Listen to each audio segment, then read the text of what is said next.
All right, part 8 of Who the Fuck Did I Marry? So we submitted an offer on the house in Smyrna. I sent it over to Scott, our realtor, and next day comes, Scott asks if we can take a phone call. So he calls us and tells us that the offer was not accepted and the builder did not do a counter offer. We don't exactly know why. We don't exactly know why he didn't accept it, but the bottom line is that we figured out later on that he didn't want to finish the basement. So the offer was not accepted. The house fell through. I was okay with that because, again, I knew he had put in an offer. So we continued looking at other houses. We found another house in Smyrna that he really liked. I thought that it was way too big for just the two of us. And so the price of this home was much higher than the $750,000 that Chase had approved for the mortgage. So what he explained to me was that he was willing to do the $750,000 mortgage, and he was also willing to put a significant amount of the money in savings on the house, which meant that he was now comfortable going from $750,000 up to about $900,000. Again, his whole explanation was, I have the money where I can put down a substantial down payment, bring down the price of the home, and then basically mortgage the rest of it. So that was now the plan. I was not comfortable with a home over $900,000. But again, keep in mind, I saw the Chase paperwork. So I was like, I just feel more comfortable sticking at the $750,000 mark. That's what you were approved for. Let's go with that. By this point, this is now fall of 2020. We had been talking about marriage. I had my ring. He had made VP at the company. And again, he was calling me every day from work. I need to kind of explain how the company was ran, because when you think VP, you would think he would be in an office. It was a condiment company, so they actually were producing the condiments, and I'm not saying the name of the company on purpose, but they were producing the condiments in this particular plant location. So a lot of times, he would simply tell me that he walked the floor, checking in with his subordinates, basically. Now, how did he go to work? For the most part, at this point, he left before I woke up. However, pretty much he wore dress pants, kind of like a dark navy blue cargo pant, and he had a polo shirt with a company logo on it.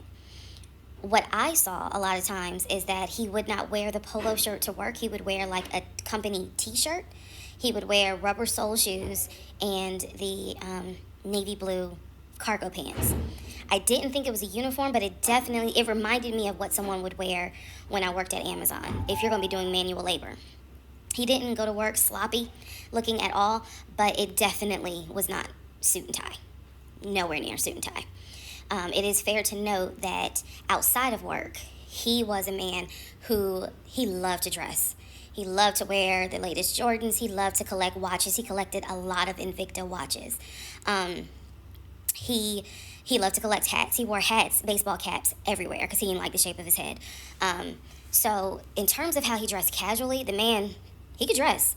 In terms of how he dressed for work, yeah, he didn't dress like a VP.